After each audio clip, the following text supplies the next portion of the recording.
अवधूत चिंतन श्री गुरुदेव दत्त. दत्त महात्म्य अध्याय 48. उदक, अग्नी, चंद्र, सूर्य व कपोत यांच्यापासून घेतलेले शिक्षण. वक्रतुंड महाकाय सूर्यकोटी समप्रभ निर्विघ्नं कुरु मे देव सर्वकार्येषु सर्वदा. गुरुर्ब्रह्मा गुरुर्विष्णू गुरुर्देव महेश्वरा गुरु साक्षात परब्रह्म तस्मै श्री गुरवे नमः. श्री गणेशाय नमः. जो आद्यंतरहित तो भगवान श्री दत्त म्हणे राया सतत स्वच्छ असावे उदकापरी. नित्य या जगी सर्वांशी स्नेह ठेवावा दिवानिशी. कडू न व्हावे कोणाशी रहाटी अशी असावी. जे अमृता समभाषण ते परिमित बोलून सर्वांशी गोडी ठेवून अनुदीन वागावे. अमृतप्राय गोड बोलता सर्व वळती तत्वता. उदकाला गुरु करिता ये आता हा गुण. आता दत्तगुरू सांगता आहेत त्याला राजाला की मी पुढचा गुरु कोण केलेला आहे तर उदक म्हणजे पाणी. तर आता पाण्यापासून मी काय शिकलो म्हणे तर आपण थोडं बोलावं पण कसं बोलावं गोड बोलावं. पाणी कसं असतं गोड असतं सर्व निर्मळ असतं त्याप्रमाणे आपण वागावं म्हणे. अमृतप्राय गोड बोलता सर्व वळती तत्वता. उदकाला गुरु करिता ये हाता हा गुण. जसे मधुर स्वच्छ जळ स्वभावे असे निर्मळ. म्हणून लोक सकळ पाहता जळ धावती. या अश्नुवंती तापा म्हणून उदका म्हणती आप. पाहिजे तिकडे होता व्याप आप समान. तर हे पाणी कसं आहे सर्वांना व्यापणारं आहे ते पाणी म्हणून त्याला काय म्हणतात आप म्हणतात. आणि ते कसं आहे स्वच्छ आणि निर्मळ आहे म्हणून लोक पाण्याकडे धावत असता म्हणे. जेवी तेवी गोड भाषण सर्वांशी स्नेह ठेवून सर्वात जावे खपून. उदका समान निरंतर जळ अंगी प्रोक्षिता. पिता आचमन करिता किंवा दृष्टीने पाहता स्नान करिता पवित्र करी. सर्व धंदे जळावर लोक करीती वारंवार. परी ते नविटे साचार तसा आचार न रे ठेवावा. पाणी कसं असतं पाण्याने प्रोक्षण करता आंघोळ करता पाणी पितात. पाण्याशिवाय काही होतं का तर पाणी सगळ्यांनाच आवडतं. त्याप्रमाणे पाण्याचा कधी लोकांना कंटाळा येतो का तर नाही. काही धंदा करायचा असला तर पहिले आपण पाहतो तिथं पाणी आहे सोय काय आहे बाबा पाणी आहे का तिथं. तसं पाण्याप्रमाणे आपण निर्मळ राहायला पाहिजे आणि सगळ्यांवर स्नेह ठेवायला पाहिजे. सर्व धंदे जळावर लोक करीती वारंवार. परी ते नविटे साचार तसा आचार न रे ठेवावा. सतत स्वच्छ राहे नर त्याचे होता दर्शन मात्र. प्राणी होई पवित्र असे चरित्र स्वच्छतेचे. जो नमस्कार करी किंवा सेवा करी तया ते स्वच्छ नरतारी. तीर्थ जळापरी निरंतर. आणि जो मनाने निर्मळ आहे तर तो कसा असतो जसं पाण्याने आपल्याला पाणी बघितल्यावर आपल्याला कसं छान वाटतं किंवा निर्मळ वाटतं त्याप्रमाणे त्या मनुष्याला बघूनसुद्धा समोरच्याला हे वाटलं पाहिजे उत्साह वाटला पाहिजे. नरे प्रशस्तपणा धरून जलाप्रमाणे राहून स्वये पवित्र असून इतरा पवित्र करावे हाच विशेष गुण. जळपोटी मळ ठेवून बाहेर स्वच्छ असून करी मळ क्षालन इतरांचे. जसं पाणी दुसऱ्यांचा मलिनता काढून टाकतो त्याप्रमाणे आपण दुसऱ्यांना पवित्र केलं पाहिजे म्हणे. जो निशंकपणे हा देह मळमूत्र कफाचे गेह पंचभूतांचा समूह तयाचा मोह कासया. सुमती जो मानव तो मोहन धरिता सदैव. ह्याच देहे ज्ञान वैभव मिळवी भवनाशक. आणि जो मनाने पवित्र आहे तर तो काय करतो जे आपल्याकडे ज्ञान आहे ते दुसऱ्यांचं दुःख नाश करण्याकरता त्याचा उपयोग करत असतो. ज्ञान येता हातासी कृतार्थता ये तयासी तरीने टाकी देहासी. राखी लोकांशी तारावया. आणि जो ज्ञानी असतो ते ज्ञान आपल्यामध्ये असल्यावर तो कशा परोपकार करत असतो कोणासाठी लोकांसाठी तो आपलं ज्ञान वापरत असतो. कर्म संचित जाळून क्रियमान टाळून प्रारब्ध मात्रा घेऊन राहे पावन कराया लोका. आणि त्यांचं जे काही चालू कर्म आहे किंवा साठलेलं कर्म आहे किंवा मागील जन्मातील जे भोगायचे कर्म आहे ते सर्व साठवून ते लोकांसाठी हे करत असतो परोपकार करत असतो. स्वेच्छे भूमीवरी फिरून स्पर्शन दर्शन देऊन करी लोकांते पावन. उदका समान होऊन स्वगती करिता जळ सोडून दे उच्चस्थळ. उन्नत वृक्षा पाडी समूळ तारी नम्र लव्हाळ्या. तर हे कसं आहे हे जे लोक असतात पुण्यवान लोक, तर ते स्वतः भूमीवर इकडे तिकडे फिरून लोकांचं कल्याण करत असतात म्हणे, म्हणजे संत लोक थोडक्यात सांगायचं तर. आणि पाणी कसं असतं, दुसऱ्यांसाठी तो एवढ्या उंचवरून तो उडी घेत असतो. पाणी धबधबा जो असतो तो उंचावरून पडतो, हे येते डोंगरावरून येतो, तो कशासाठी, तर लोकांच्या कल्याणासाठी. पण तो काय करतो, जे कोणी अभिमानी असतील त्यांना तो पाडून टाकतो आणि जे छोटे लवाळे असतात त्यांना रक्षण करतो. तसा मुक्त नर जाणं गर्वे ताठरती त्या टाकून, वळत येली ना देखून घालवून त्यांचे पाप, जे का पाखंड दुर्मती शापोनी तयाप्रती, समूळ नाशा पावविती तारिती सदा लिनांते. तर पाणी कसं करतं, मोठे मोठे झाडं पाडतं पण लवाळ्यांचं रक्षण करतं. त्याप्रमाणे जे मुक्त नर असतात म्हणजे पुण्यवान जे लोक असतात ते काय करतात, गर्विष्ठ लोकांना, जे दुष्ट असतात दुर्मती असतात तर त्यांना शाप देतात आणि त्यांचा नाश करतात. पण जे लीन आहेत, जे गरीब आहेत, तर त्यांचं सदा कल्याण करत असतात. जळा असं गुरु करून घेतले मी आहे शिक्षण, हा चौथा गुरु जाण पाचव्याचा गुण सांगतो. अशा प्रकारे मी हा गुरु चौथा केलेला आहे, आता पाचव्याचा सांगतो म्हणे मी. तपे तेजस्वी असावे लोकाप्रदीप्त असावे, पाहिजे तिकडे खावे परी न शिवावे दोषाशी, जनात वागता आपण राहावे गुप्तपणा धरून, केव्हा केव्हा प्रगटपण धरुणी राहाटी करावी.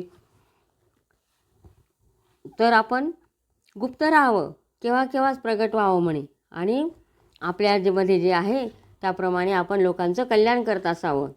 भजतो जो आपणासी पुरवावे त्याच्या कामासी, भजकाच्या पापासी नाश करावे समूळ, जरी भूमीवरी फिरता काही मिळे खाण्याकरिता, त्याचा न करावा साठा अग्निगरू करता हे कळे हे, जो स्वयमेव तेजस्वी लोका आपुली दीप्ती दावी, तापे शीता पळवी प्रकाशे घालवी अंधकारा.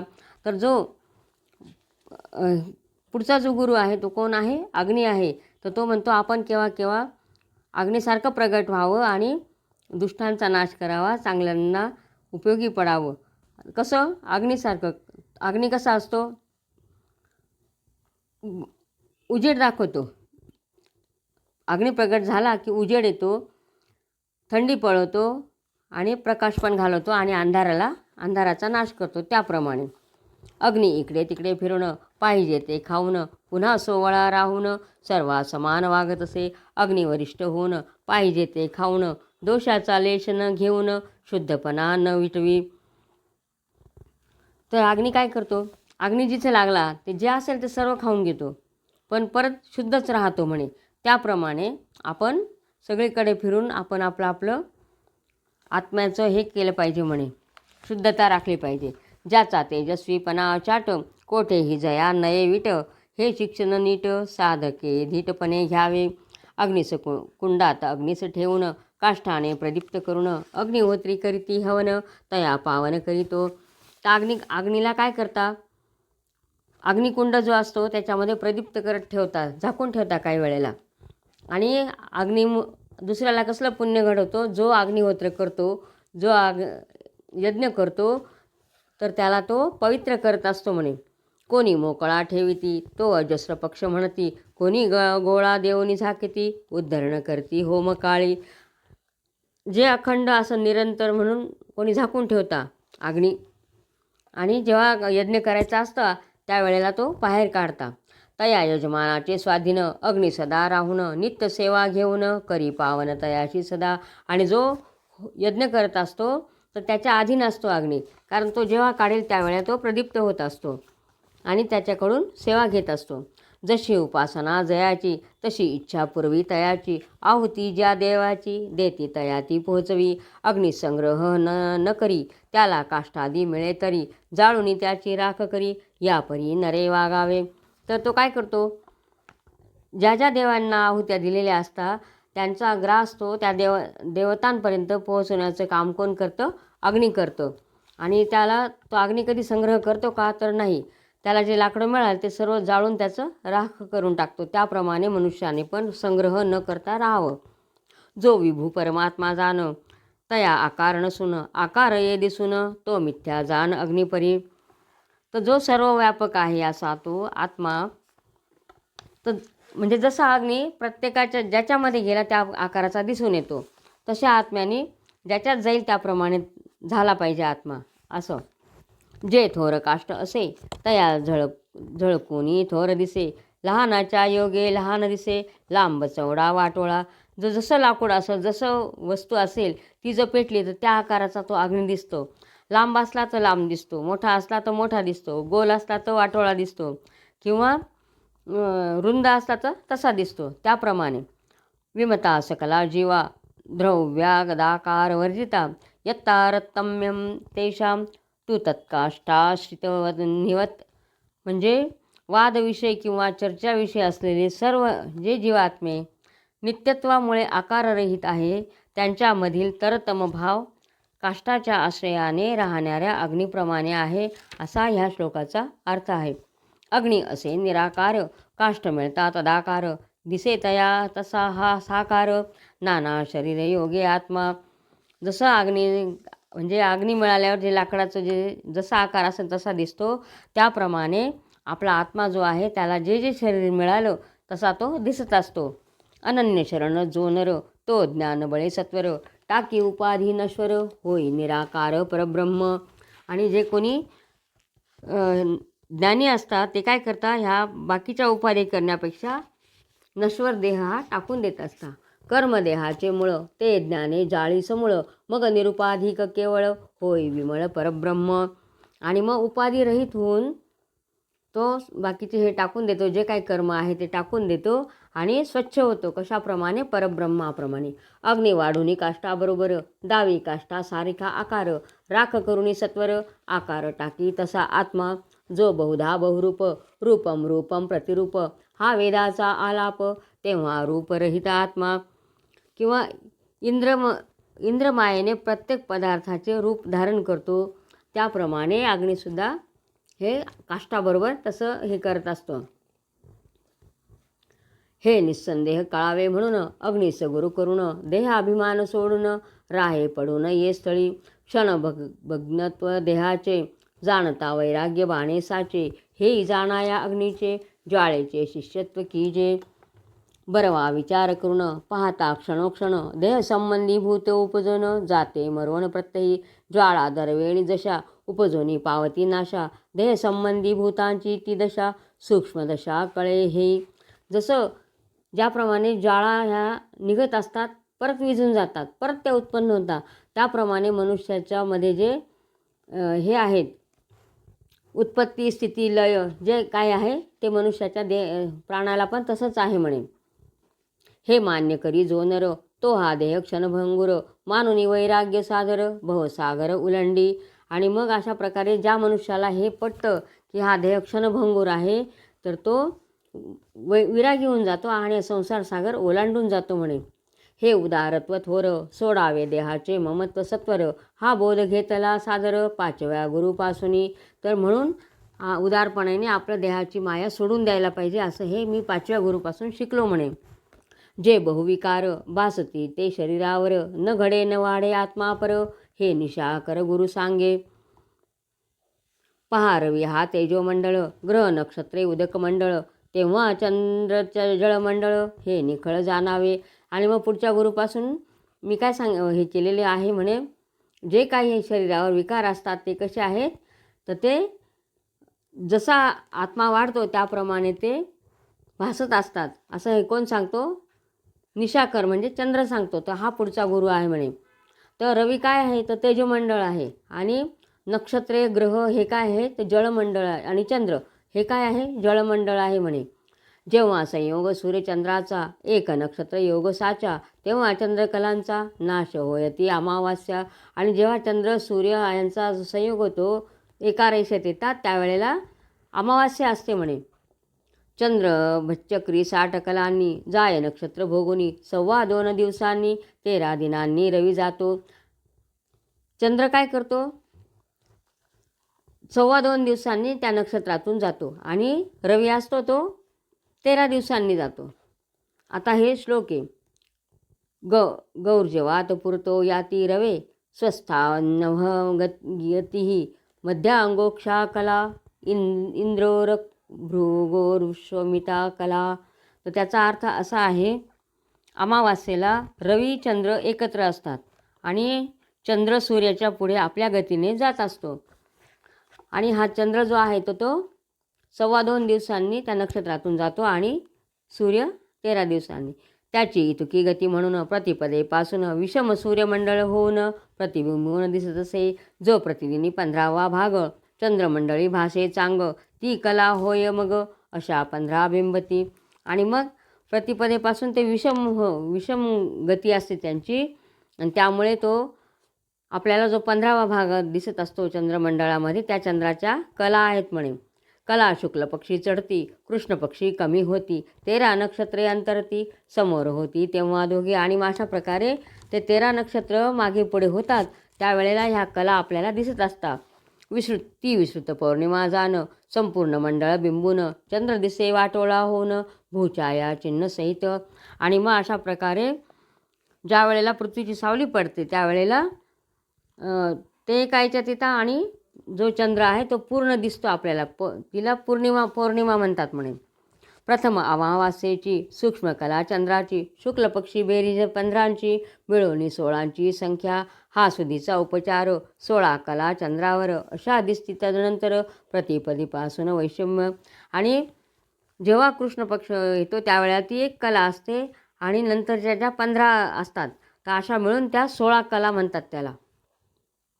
आणि हा जो काही हे असं कोण म्हणतं तर जे पंडित असतात ते सांगत असतात की ह्या 16 कला आहेत असं दिसती. तर नंतर प्रतिपदेपासून वैषम्य, उफराटेपणा मंडळा येता कमी होती कळा. आणि मग अशा प्रकारे मग उलटं व्हायला लागतं आणि मग ते जेव्हा विषम होतं त्यावेळेला उलटं होतं आणि अमावास्या यायला लागते. उपराटेपणा मंडळा येता कमी होते कळा, अशा चंद्रमंडळा कळा घटती वाढते. अशा प्रकारे त्यांच्या ज्या चंद्राच्या कला आहेत त्या कमी आणि जास्ती होत असतात.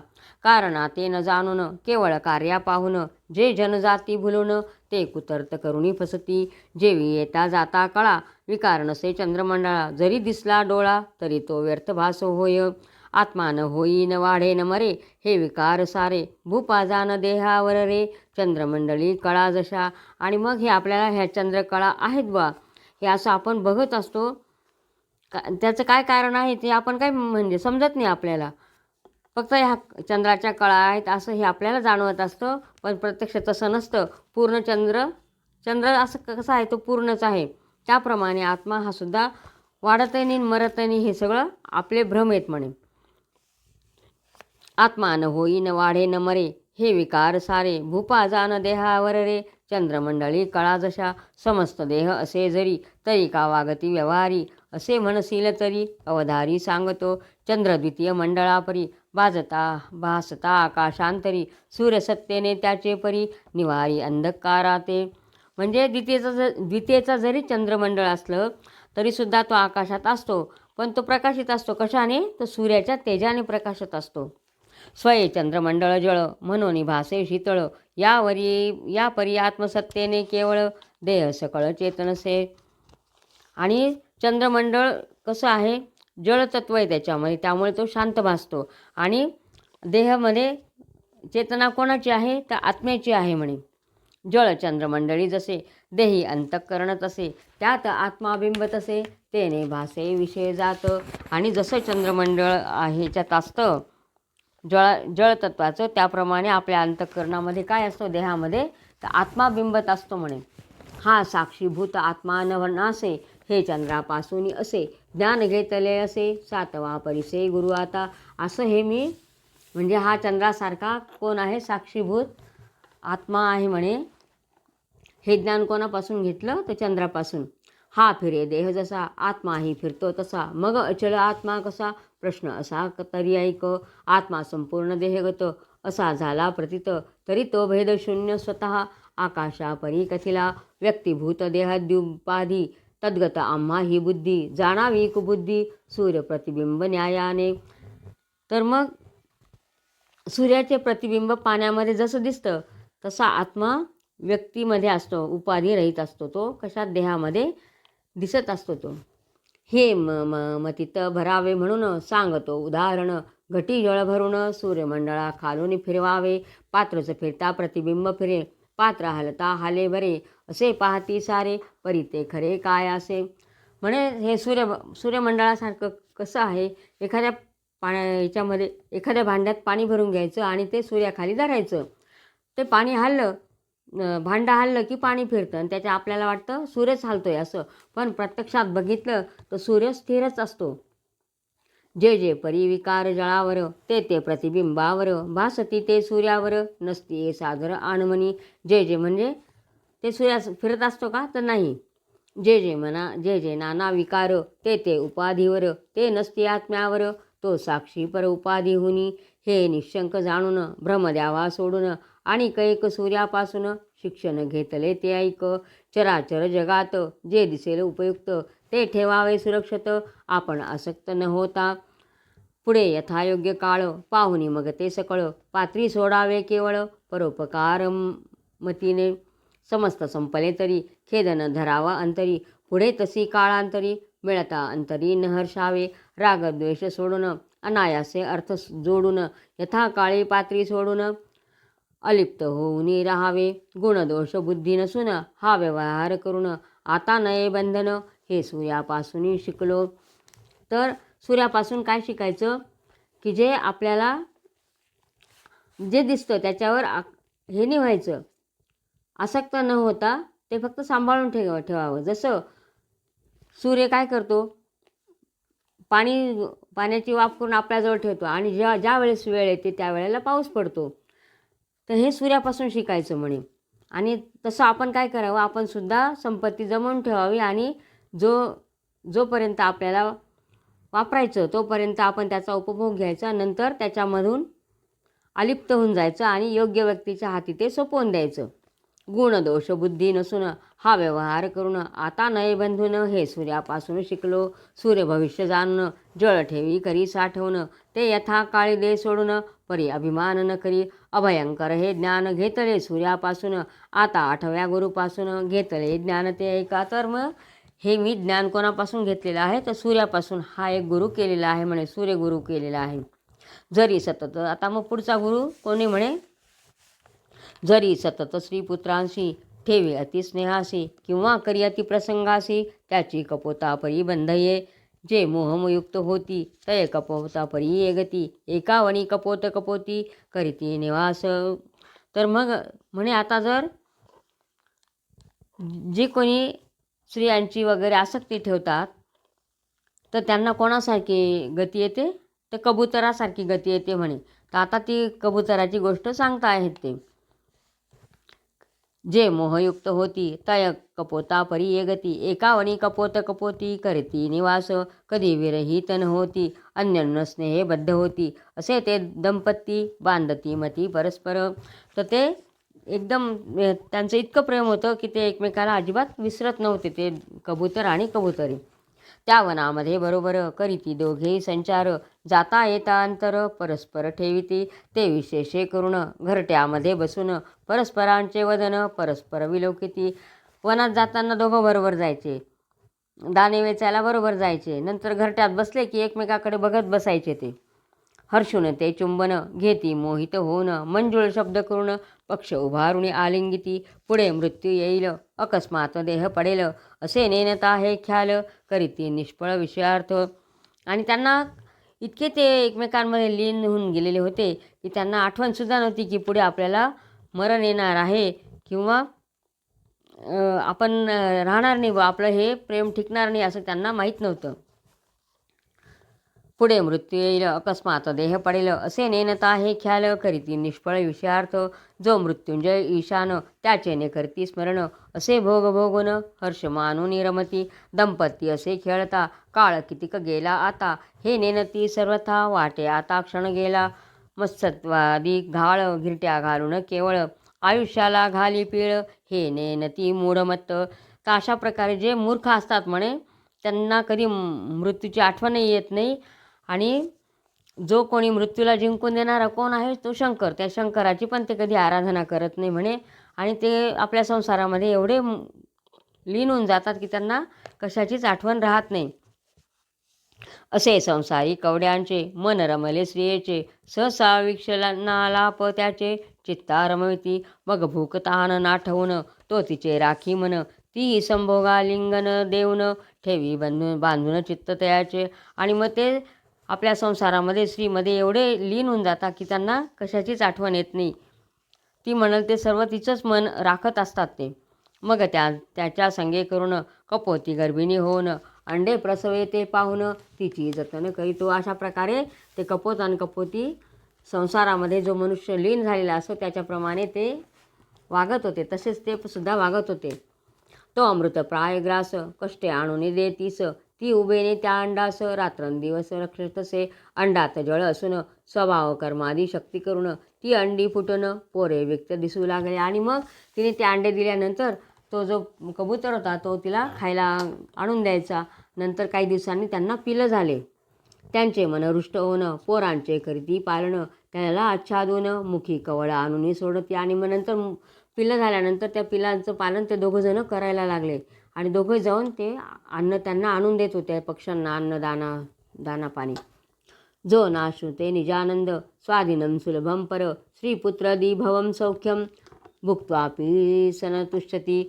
या श्लोकाचा अर्थ असा आहे, जो स्वाधीन सहज मिळणारा व श्रेष्ठ असा आत्मानंद मिळवित नाही, तो स्त्री, मुले, लेकी, सुना इत्यादी सर्व आप्तेष्टांपासून मिळणारे सौख्य पुरेपूर अनुभवूनही संतुष्ट होत नाही. कारण काय, तर हे सुख अशाश्वत आहे.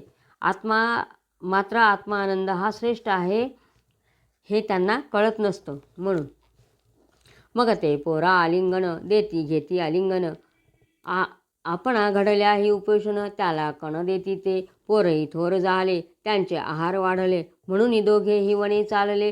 पोर आले बाहेर. आणि मग अशा प्रकारे ते मुलं मोठे होत आहेत आणि ते चाललेले आहेत आता दाणे पाणी वेचायला. त्यावर नंतर ते मुलंही बाहेर आलेले आहेत.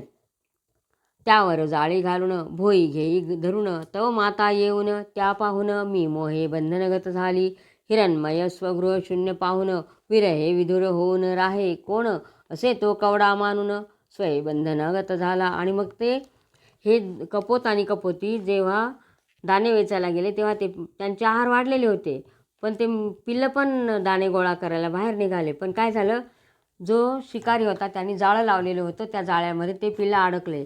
आणि त्या पिल्लांवर माया असल्यामुळे ती जी त्यांची आई होती तीसुद्धा त्यांच्यामध्ये स्वतःहून बंधनात्मक हे घडून गेली, त्या जाळ्यामध्ये जाऊन अडकली तीसुद्धा.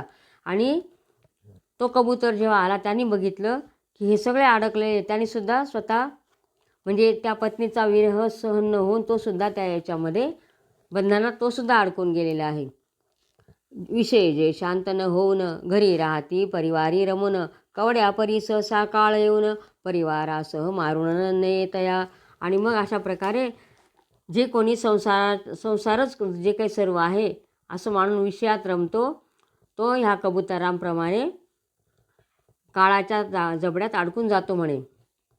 असे नसे मोकळे मुक्तिद्वार, ते हे दुर्लभ नर शरीर सुटता ये पुन्हा दुःख घोर, हे कवडा गुरु आणून जाणिले. आणि अशा प्रकारे हे जे शरीर आहे ते जर निघून गेलं, शरीर काय आहे हेच मुक्तीचं द्वार आहे. त्याच्यामुळेच आपण शरीर आहे म्हणून जप तप काय जे काय साधना करायची ते करू शकतो. पण ते जर एकदा निघून गेलं, मुक्तीचं द्वार बंद झालं, आणि मग आपल्याला मग नरकयातना भोगाव्या लागतात म्हणे. शरीर गेल्यानंतर आपण काहीच करू शकत नाही. हे मी ह्या कबुतराला गुरु जाणून हे केलेलं आहे म्हणे, गुरु म्हणून मानलेलं आहे म्हणे. इति श्रीमत्परमहंस वासुदेवानंद सरस्वती विरचिते श्री दत्त महात्म्ये अष्टचत्वारिंशोऽध्यायः. श्री गुरुदत्तात्रयार्पणमस्तु. अवधूत चिंतन श्री गुरुदेव दत्त.